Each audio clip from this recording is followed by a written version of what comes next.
I started seeing this pattern in people who were really bright, talented, and reluctant to go the next step.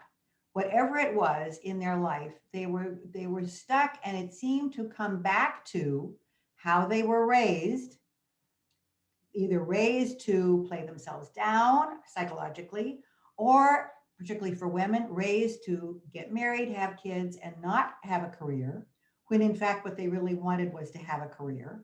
So I started thinking in terms of this fear of being fabulous. Sylvia and me.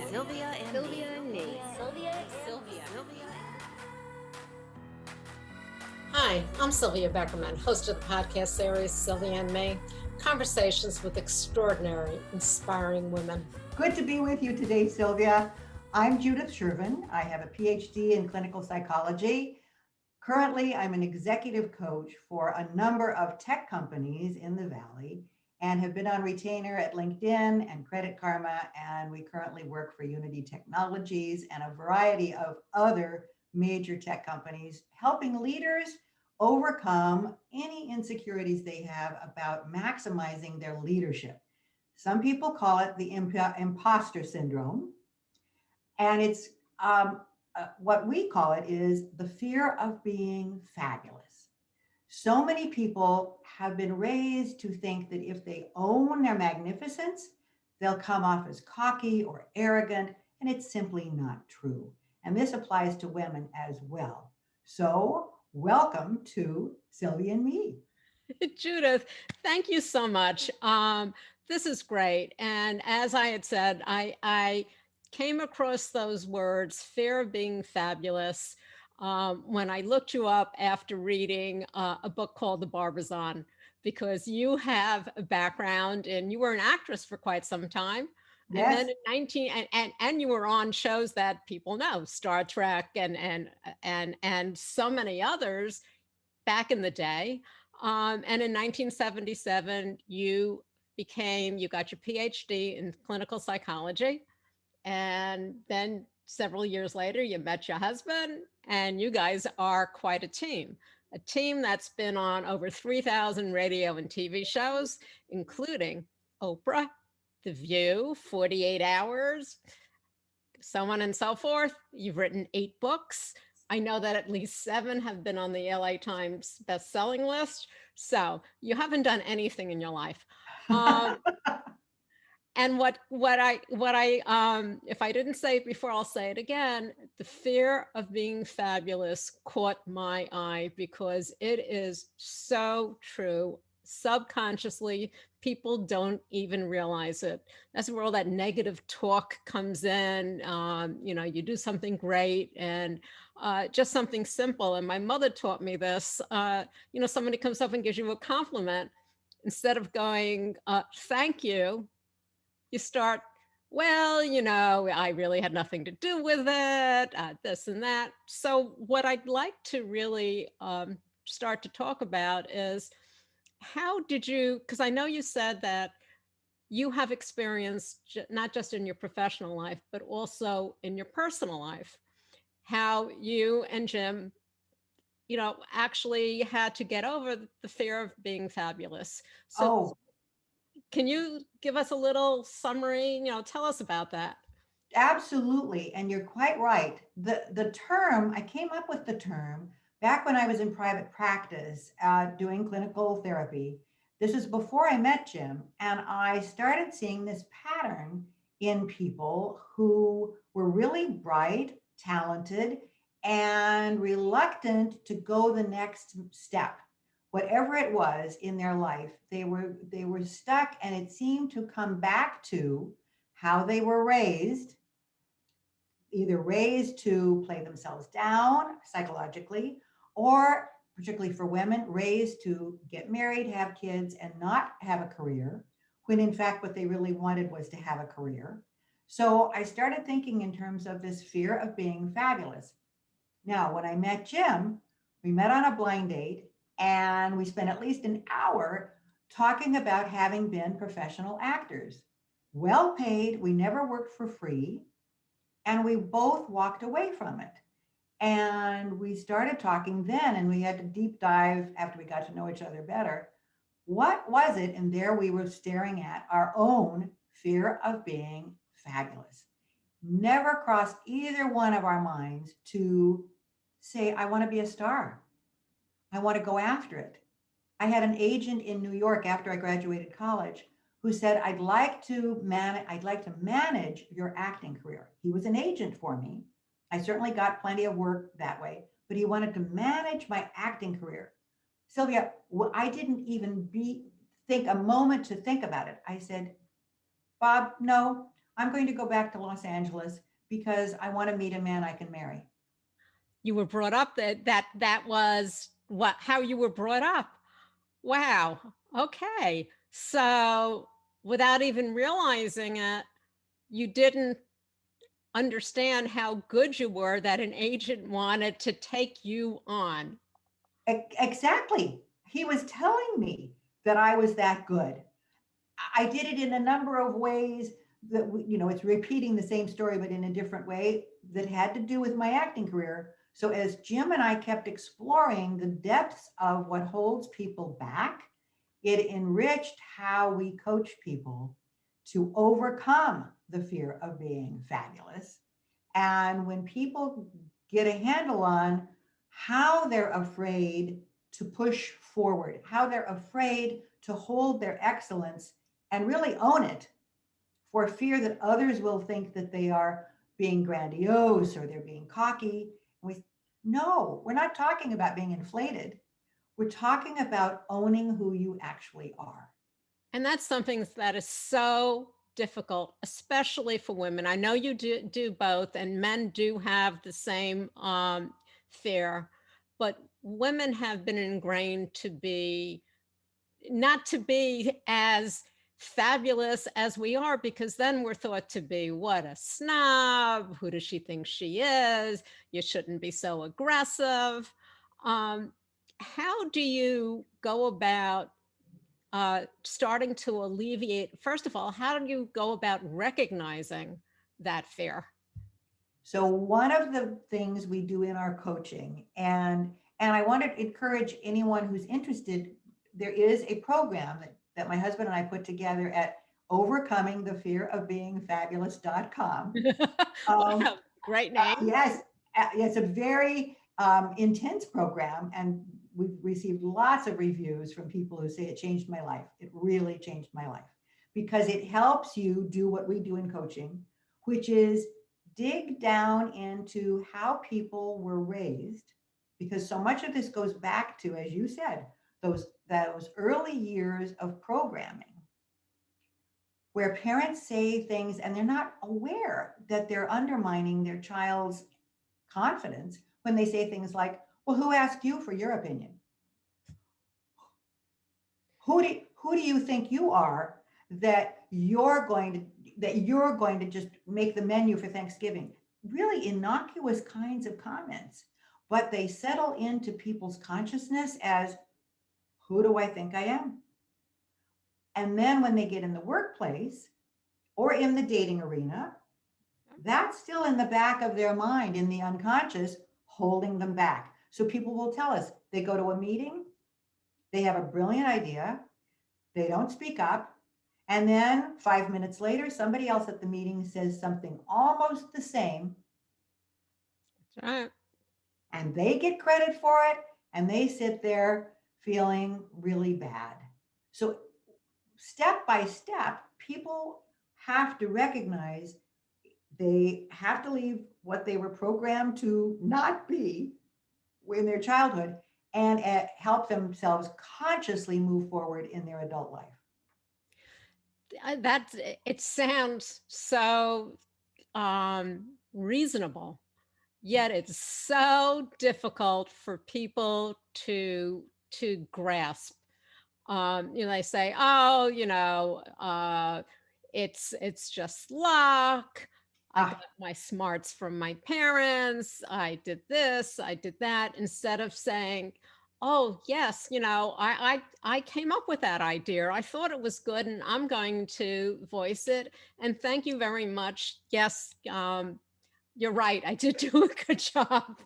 Yes, yes, exactly. And I'm looking forward to doing more. Please give me larger assignments. I'm eager to chew on something that's even more challenging. When people really own their excellence, they ask for more. They go after more because it's fun. It is fun, and you can do it in a way that is not that doesn't sound grandiose. Inside, you should feel really good about it and be able to express the fact that someone has just said, "You've done a good job, you know, do more." Right, Uh, right. and within that, in striving to go ahead, there are going to be disappointments. So how do you suggest that people, how do you then meld that into the fact that you're appreciating who you are, you're accepting, kudos for what you've done? How does one then incorporate the disappointments that of course are going to come their way, because it's always known, the biggest thing is you have to fail at least a couple of times before you can learn how to really succeed. And even the most successful people do fail at some things, but they push forward. But they push forward. And you really said what the answer is to understand exactly, Sylvia, what you said, is that there's no such thing as an even climb that just goes up, up, up, up, up. That's not how life is. There are roadblocks in the way, either internal or external. When somebody goes for a job interview, they may be perfectly suited for that job. It may be perfect for them, but for all you know, the interviewer's niece has already been pegged to get that job, but they're going through the motions to make it look right. Of You course. don't know that. You know, there you have to understand that just because you don't get this job or you don't succeed at this challenge, that that's going to stop you. That is part of life. It is part of what helps you grow. An image that we use in workshops is a diamond starts out as a very dark, carbony kind of rock. And then through pressure in the earth, real diamonds, not Right. man-made manufactured diamonds, but real diamonds, through pressure, through stress and pressure from the earth, that gets turned into a diamond. Well, we as people are no different. We need stress, we need pressure, we need to be pushed to become more of who we actually are. Exactly, because otherwise we get complacent, and then you wind up in a rut and you don't go any further. And again, I'll go back to women, and there are some men who just don't have the self-confidence to, for women, it's, am I really supposed to? If I push further, I'm going to be called, I'm too aggressive. Maybe, I've got my family, I can't take on any more responsibility, and they don't know how to really do that or stand up for themselves in their being fabulous. So how does one go about speaking up for themselves? So here you go, you've got a good idea, you feel good about it, but you're afraid to really speak up. How do you go about speaking up? And then maybe you might even have to defend yourself after speaking up. Well, and the key question to ask yourself is, do you lose anything by speaking up? Do you truly lose anything? You've advanced your voice, you've made your presence known to your manager or to whoever it is that you need to present your idea to. If you don't speak, you've lost the opportunity.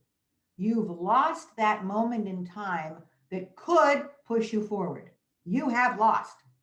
If you do speak up, you may not succeed at getting that idea across and a new project, funded. Okay, but you spoke up, you made yourself a presence to your manager, to the president of the company, whoever it is that you need to speak to. You use that opportunity to put yourself forward, to be more visible, to see yourself have more confidence. Yes, you may not succeed in that moment, but you have advanced your well-being that much larger. So please pay attention to any time you decide not to go forward, you are missing out. That's when you're missing out. And it's true, as you said before, in personal life. Take dating. A lot of people are, it's not just a question of being shy, but that they don't have that confidence to go ahead. And then all of a sudden, if they meet somebody who they think might be a higher class, why are they looking at me? Again, it's that fear of being fabulous. That a guy could think you're absolutely sensational, and you're saying to yourself, excuse me, he's so great, why would he want me? So all of this could be used in personal life, everything that you're talking about. Oh, absolutely. I remember, and I've talked about this with my husband and reviewed it in numerous workshops. I remember in my early 20s. Now I started modeling and acting when I was 12. I looked 18, but I'm in my early 20s when this happens. I live in LA. I go to a party with a couple of girlfriends. I have no idea whose party it was, but I walk in the door and there's a crowd of people, and a tall, handsome man in this group of people looks at me, stares at me, gives me that look of I'm interested. Sylvia, the next place I go is the bathroom. The next thing I do is go to my girlfriends and say, get yourselves home. It's my car. I have to go home. And it is not until the next day that I realized I was terrified of this gorgeous man being interested in me. I've already won a beauty contest. I'm already working in Hollywood. My internal fear of being fabulous was running the show 100%. Again, okay, so we've talked about business, we've talked about dating on a personal level, and there are so many other ways that we almost sabotage ourselves because we're afraid to. Advocating for ourselves, as parents, maybe advocating for our children and standing up and not being intimidated by the school system or the doctor or the person who's supposed to be in charge. So it takes us in such a variety of different places. Absolutely. And I want to make a key point here is that most people also don't recognize that they are unique in all time. There has never, ever been, Sylvia, another Sylvia. There's never been another person just like you, and there never will be. A lot of people are very happy about that. Well, if I were working with you, I would catch you on that one. I know. there was a little evidence of the fear of being fabulous there. Oh. I love it. Because we really are like snowflakes. You know that we learn it in grammar school that a snowflake is always an original. There are never duplicates. Well, there are never duplicate humans. Even identical twins are a tiny bit different from each other. So a free 3-minute video that people can go and watch about you are a miracle. You are a one-of-a-kind miracle is at overcomingthefearofbeingfabulous.com/miracle. And it's free, no cost. Watch it. Help yourself really get that there is nobody else like you. They may be sort of like you, but if you do not speak up, if you do not go after whoever it is you want to date, or the house you want to buy, or the weight you want to lose, or the weight you want to gain, or the exercise you need to do, whatever all those things are that you know would be right to do if you just gave yourself permission to go that next inch, please remember that you're a miracle. That's so important. Nobody else can do what you can do. That's great. I love that. I haven't heard that expression before. We're going through some really awful times right now with this Yeah. pandemic. So many people, it's hit so many in so many different ways. How does one hold on to that fabulous feeling? Great, great question. And you're right. So many people are struggling either because they don't have a job, or they do have a job and they're working from home and now they have to take care of their kids while they're working, all kinds of pressures. The strongest advice I have is for people to remember that this is a one of a kind trauma time in the world, that we are all needing to be as strong as we can be and as safe as we can be to get through this together, to support one another. So I strongly recommend that people have as many Zoom calls or phone calls with friends, with family, to make that human connection as strong as possible, to also take really, really good care of yourself in terms of, I just mentioned it, exercise. Make sure you're doing at least some walking, some stretching. Keep your body in good health. Too many people are inclined to just veg out, start eating too much ice cream, to try to take care of themselves, but it just makes you feel worse. So, yes, it's a difficult time. Yes, it's a pressure filled time. It's a grief filled time for so many people. Yes, it is. Um, and it's a scary, scary time. I encourage everyone watching to please use this time to help yourself get stronger. Know that the challenges are real and you can step up and into them and become stronger. Use that.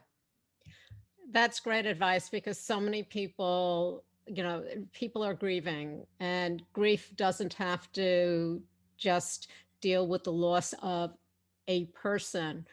Grief goes along with the loss of so many other things. And people are grieving, and now the flood of people wanting to get back into what we remember as normal, to just really, the first thing is to take care of yourself, because if you don't take care of yourself, you can't feel fabulous no matter where you are in life. Absolutely. So, as I had mentioned when we were talking before, you and your husband had a podcast, fear of being Overcoming the fabulous. fear of being fabulous. Okay, it's a little bit on pause right now. What else can you tell us about your project, or is it a secret? No, no, no, it's not a secret, actually. The project that we have spent a lot of last year on is now being released. It has been released, Being Fabulous in Business. Okay. People can check it out. There's a demo at beingfabulousinbusiness.com.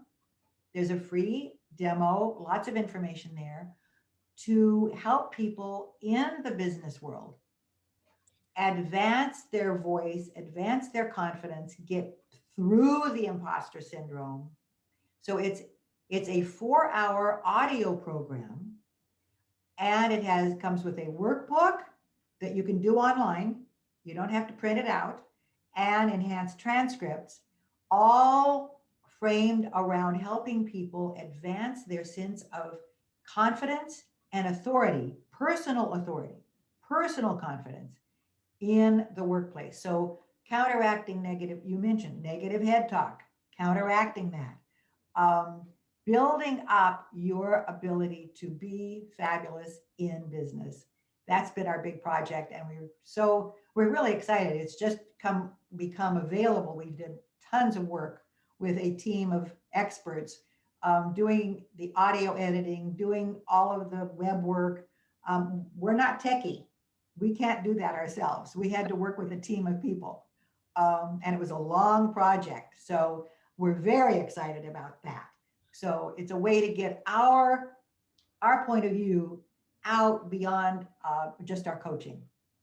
And in today's world, and I don't sell anything as far as on the podcast, but in today's world, with all these everyone becoming an entrepreneur. There are so many people.